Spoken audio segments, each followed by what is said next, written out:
हमारे TV channel OTV overseas television को अभी सब्सक्राइब कीजिए, घंटी का बटन दबाना मत भूलिए ताकि अहम और मालूमाती वीडियोस आप तक पहुंचती रहें।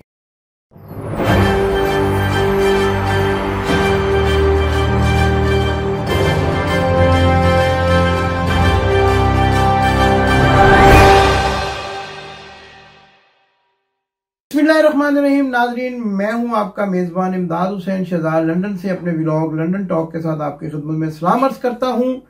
नाजरीन, आज भी मेरे पास बड़ी ही अहम खबरें हैं। आज मियां बीमार शरीफ ने अपनी बीमारी के बावजूद खिलखिलाकर जो तंजिया मुस्कुराहट बखेरी, उसके पीछे क्या बातें पनाह हैं आपके सामने रखूंगा। किस सहाफ़ी ने किसके कहने पर क्या सवाल किया ये भी आपको बताऊंगा। और पाकिस्तान के अंदर मियां बीमार शरीफ की बेटी मरियम सफदर अवान, जिनके चेहरे पर झुर्रियां अब नुमाया होती जा रही हैं, झुर्रियां पाकिस्तान की नफरत की हैं और ये झुर्रियां ये इस बात की गमाजी करती हैं कि पाकिस्तान की दुश्मनी उनके दिल में कूट कूट कर भरी हुई है। जनरल फैज हमीद के तबादले की असल कहानी क्या है ये भी आपके सामने मामला पेश करूंगा और आपको ये भी बताऊंगा कि ये अफवाहें जो फैलाई जा रही हैं कि chief of army staff general Qamar Javed Bajwa और वजीर आज़म पाकिस्तान इमरान खान के दरमियान जनरल फैज हमीद की तैनाती पर शदीद इख्तलाफात पैदा हो चुके हैं, इनकी हकीकत क्या है और इस सारी खेल के पीछे, सारी गेम के पीछे डोरियां कहां से हिल रही हैं, कौन लोग हैं जो इस किस्म के बयानिए को फैला रहे हैं और पाकिस्तान की दुश्मनी में किस हद तक आगे बढ़ चुके हैं। ये सारे हकायक आज आपके सामने रखूंगा। लेकिन इससे पहले कि आप मेरे प्रोग्राम को देखें, आपसे गुजारिश है कि अगर आपने अभी तक मेरे चैनल को सब्सक्राइब नहीं किया तो खुद भी सब्सक्राइब करें, लाइक के बटन को दबाकर मेरी वीडियो को लाइक करें। मेरा फेसबुक पेज भी स्क्रीन पर आता है, उसको भी लाइक करें और अपने दोस्तों को भी बताएं कि मैं आपके सामने किस तरह से हक और सच की बात करता हूं। नाज़रीन, सबसे पहले हम आज के उस मौजू की तरफ आते हैं जो वाकया लंदन में हुआ। लंदन में मियां बीमार शरीफ इतने बीमार हैं, इतने शदीद बीमार हैं कि रोजाना गाड़ी में बैठते हैं और अपने घर से चंद 100 गज की वॉक भी करना पसंद नहीं करते, जो कि एक बीमार शख्स के लिए बहुत जरूरी होती है। और वो अपने बेटे के दफ्तर आते हैं। जब वो अपने बेटे के दफ्तर आते हैं उसी वक्त चंद सहाफी जो हैं, जो वहां पर खैमाजन हैं और हर वक्त उनके दफ्तर के सामने मौजूद रहते हैं, जो मैं कहा करता हूं कि सड़क पर मीडिया सेल बना रखा है और उनको अंदर दफ्तर में आने की भी कभी कभी इजाजत मिलती है और कभी कभी उनको पिज्जा भी खिला दिया जाता है। वो सहाफी जैसे मियां बीमार शरीफ अपने बेटे के दफ्तर में आते हैं, वो आन वारिद होते हैं और फिर इस इंतजार में सारा दिन गुजार देते हैं कि मियां बीमार शरीफ कब अपने बेटे के दफ्तर से वापस बाहर आएंगे और घर जाने के लिए गाड़ी में बैठेंगे। गाड़ी में बैठने से पहले वो इर्द गिर्द देखते हैं और अपने उन सहाफियों को तलाश करने की कोशिश करते हैं जिनके मकानों की माहाना मॉर्गेज मियां नवाज शरीफ के दफ्तर से और मियां जो $100 है उसके बेटे के दफ्तर से अदा की जाती है। जब उनको सहाफी नजर आ जाते हैं, कई मरतबा तो उनकी गाड़ी के करीब पहुंच जाते हैं लेकिन नहीं पहुंच पाते, तो जब मियां बीमार शरीफ गाड़ी में बैठते हैं तो दूर से एक सवाल दाग देते हैं। बल्कि ये सवाल ऐसा होता है कि जो उनको बताया जाता है कि मियां साहब आप ये हम आपसे पूछना चाहते हैं और ये बात आप बता दें। तो आज भी ऐसा ही हुआ। आज जब मियां नवाज शरीफ अपने बेटे के दफ्तर से बाहर निकले तो उनको एक सवाल किया गया। जब बड़ा ही दिलचस्प सवाल है, करने वाले ने कमाल कर दिया। मैं तो बड़ा ही खुश हुआ कि उसने एक ऐसा सवाल कर दिया जिसकी अहमियत का उसको खुद भी पता नहीं था। सवाल करने वाला सहाफी जो है, उसने जब मियां बीमार शरीफ को पूछा कि मियां साहब क्या मुकाफाते अमल का सिलसिला शुरू हो गया है, तो मियां साहब ने खी खी खी खी कर दी। अब इस खी खी के पीछे छुपा हुआ कर्ब जो है वो सहाफी भी नहीं जान सका और शायद आप भी ना पहचान सकें। ये सब मुकाफाते अमल शुरू है। मुकाफाते अमल तो नाज़रीन यकीनन शुरू हो चुकी है। सहाफी ने बड़ा ही शानदार सवाल किया, लेकिन ये मुकाफाते अमल उन लोगों की बद्दुआएं हैं। ये मुकाफाते अमल मॉडल टाउन के शहदा के वरसा की बद्दुआएं हैं।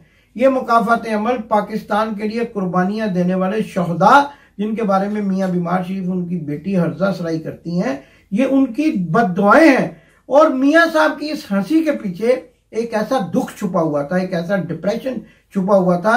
वो ये तो कहना चाह रहे थे कि हाँ मुकाफात अमल शुरू है और मैं अपने मुल्क से बाहर मफरूरी की जिंदगी गुजार रहा हूं। नाज़रीन, यहां पर आपको मैं एक बड़ी ही दिलचस्प बात से आगाह करूं कि एक बहुत बड़ा जो शख्स था वो अपनी मफरूरी की जिंदगी गुजार रहा था। आखिरकार वो इतना तंग आया, इतना डिप्रेस्ड हुआ कि उसने खुद ही पुलिस को बुलाकर अपनी गिरफ्तारी दे दी। तो क्या आप ये समझते हैं कि जो शख्स अपने मुल्क से मफरूर होता है, अदालतों से फरार होता है, उसका मुकाफात अमल नहीं शुरू हो चुका होता? उसका यकीनन मुकाफात अमल शुरू हो चुका होता है। जो अपनी बीवी की कब्र पर नहीं जा सकता, जो अपने बाप की कब्र पर नहीं जा सकता, जो रायविंड जाती अमरा में वाकया अपने अजीजों क़ुरबा की और उस बीवी की जो उसको बाऊजी कहकर पुकारा करती थी, उसकी कब्र पर फातिहा नहीं पढ़ सकता, जो अपनी बीवी की, अपनी मां की लाश के साथ पाकिस्तान नहीं जा सकता, क्या आप नहीं समझते कि उसका मुकाफात अमल शुरू हो चुका है? बड़ा ही मजा आया आज मुझे ये सवाल सुन के, और बड़ा ही मैंने अल्लाह की वहदानियत पर अपने यकीन को मजीद मजबूत किया कि इन लोगों का तो वाकई ही मुकाफात अमल शुरू हो चुका है। अब ये खी करें। अब ये देखें, अगर आप मलकुल मौत को देखकर मरने से पहले खी करेंगे तो आपकी जिंदगी में किए गए गुनाहों का अजाब नहीं टल सकता। आपको यकीनन वो सजा होगी जो अल्लाह और अल्लाह के रसूल ने मुजालिम करने पर जालिम के लिए मुकर्रर कर दी है। तो अब आप खी करें, तालियां बजाएं, कह के लगाएं, आपकी जिंदगी के दिन पूरे हो जाएंगे तो आपको वो सजा भुगतना पड़ेगी। इसी तरह जब आपने ये खी की तो मेरा दिल को बड़ा ही सुकून हुआ कि आपके अंदर जो तड़प मची हुई है, जो कत्ल करने की, जो आपने और आपके भाई मियां शोबाज शरीफ ने जो कत्ल करवाए मॉडल टाउन में, वो मुकाफात अमल की जो तड़प आपके अंदर है वो खी की सूरत में बाहर आई। अब आप उस खी को अंजाम समझ लें, क्या समझ लें, ये आप बेहतर जानते हैं या आपको सवाल करने वाले ही बेहतर समझते हैं। मेरे नजदीक तो यकीनन मुकाफात अमल बहुत तेजी के साथ शुरू है। आप पाकिस्तान नहीं जा सकते, आप अपने नवासे की शादी पाकिस्तान में नहीं कर सकते, आपकी बेटी अपने बेटे की शादी में नहीं आ सकती। एक बेचारी मासूम लड़की आसमा, जिसको आपने अली डार जैसे निकम्मे शख्स से ब्याह दिया और फिर आपने अपने मुफादात की खातिर उसकी एक 80 साल बूढ़े सऊदी शख्स से शादी की, वहां से तलाक याफ्ता होकर वो आपके दरवाजे पर बैठी और इसकी शादी आपने फिर जबरदस्ती सागडार के बेटे के साथ, अपने मुंशी के बेटे के साथ कर दी। आप एक सरमायादार, आप एक अमीर आदमी, और आपने अपनी बेटी जो आसमा है, मजबूर है, उसकी शादी आपने बोधी साइकिलों वाले के पोते से कर दी। तो आप खुद सोचें कि क्या ये मुकाफात अमल नहीं है?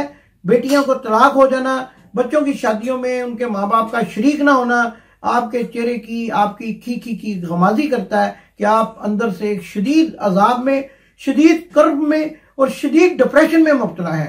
लेकिन इसका हल सिर्फ यही है, पाकिस्तान की लूटी हुई दौलत वापस करें, पाकिस्तान की आवाम से माफी मांगे, अल्लाह के हुजूर गड़गड़ाकर माफी मांगे, खी ना करें, कह के ना लगाएं, लोगों को कहकर अपने अंदर गुदगुदियां ना कराएं, ये चस्के लेना छोड़ दें और अल्लाह से माफी मांगे। नाज़रीन, दूसरा मौजू आज आपके सामने जो रखना है वो है कि जो पाकिस्तान दुश्मन का एजेंडा है, पाकिस्तान के दुश्मन मुल्क भारत का ये एजेंडा है। क्योंकि आप ये समझते हैं कि आप आम दुनिया में भी अपनी जिंदगी में देखें, इर्द गिर्द निगाह दौड़ाएं तो आप हमेशा उस शख्स को सबसे ताकतवर समझते हैं, अपने लिए खतरा समझते हैं जिसने आपको कोई शदीद गजंद पहुंचाई हो।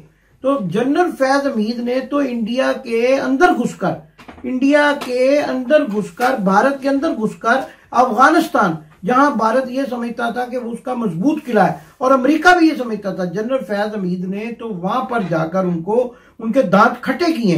तो आज ये बयानियां, जनरल फैज हमीद पर तनकीद करने का बयानियां, आप बच्चे को भी अगर ये फार्मूला समझा देंगे तो वो 2+2 के 4 के मंसूबे के तहत, फार्मूले के तहत ये समझ जाएगा कि फैज हमीद पर तनकीद दरअसल भारत को खुश करने के लिए, अमेरिका को खुश करने, अमेरिका रो रहा है, भारत रो रहा है, अमेरिका के सेनेट में उनके सेनेटर जो है वो अमेरिकी सदर पर बरस पड़ते हैं कि अफगानिस्तान में 22 अरब डॉलर का नुकसान किया, कीमती जानें जो है उन्होंने अपने फौजियों की वहां जो है जाया की और फिर वो वहां से भागे। ये किसने किया?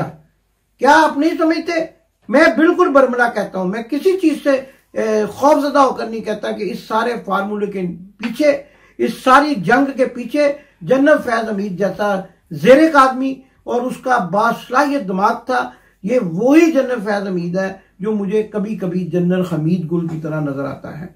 तो जनरल फैज हमीद पर तनकीद करना, मरियम सफदर अवान जो खुद एक गैरेज की पैदावार है और वो खुद एक बाजार हुसन के खानदान से तल्लक रखने वाले हैं, वो इस तरह की तनकीद करने का मकसद ये है कि पाकिस्तान के अदारों को कमजोर किया जाए। और किसके कहने पर की जा रही है, ये मैंने सारा फार्मूला आपके सामने रख दिया है। और इस तरह की ये भी जो अफवाहें फैलाई जा रही हैं कि जनरल कमर जावेद बाजवा और इमरान खान के दरमियान जनरल फैज हमीद की या नए चीफ ISI के चीफ की तकर्री पर शदीद इख्तलाफात पैदा हुए हैं, ये भी एक मज़गा खेज बात है। आपने तो मुकाफात अमल के सवाल के जवाब में खीखी की, लोग आपकी इस मज़गा खेज बातों पर खीखी कर रहे हैं, आपका तमस्खर उड़ा रहे हैं। और यकीन जानिए कि जनरल कमर जावेद बाजवा और इमरान खान हकीकतन सेम पेज पे हैं। आपके लिए वो शेम पेज बन चुका है, आपके लिए वो शेम है, क्योंकि आपने पाकिस्तान की दुश्मनी में किसी किस्म की कोई कसर नहीं छोड़ी। आपके लिए शेम का मुकाम यानी शर्म का मुकाम है। आपके लोगों की नंगी वीडियोस आती हैं, आपको क्या असर होता है? आपके अंदर गैरत नाम की कोई चीज नहीं है, शर्म नाम की कोई चीज नहीं है। ये बातें सोचकर तो आपको शर्म से डूब मरना चाहिए। उल्टा आप जो है अदारों पर तनकीद कर रहे हैं और मुल्क दुश्मन एजेंडे को मजबूत कर रहे हैं। अपने मेजबान इमदाद हुसैन शहजाद को उसी नारे के साथ आज और शिद्दत से नारा लगाना चाहता हूं, पाकिस्तान जिंदाबाद। आपने अभी तक हमारा चैनल सब्सक्राइब नहीं किया तो अभी सब्सक्राइब करें और बेल आइकॉन को क्लिक करके हमारी लेटेस्ट वीडियोस के बारे में अपडेट जानें।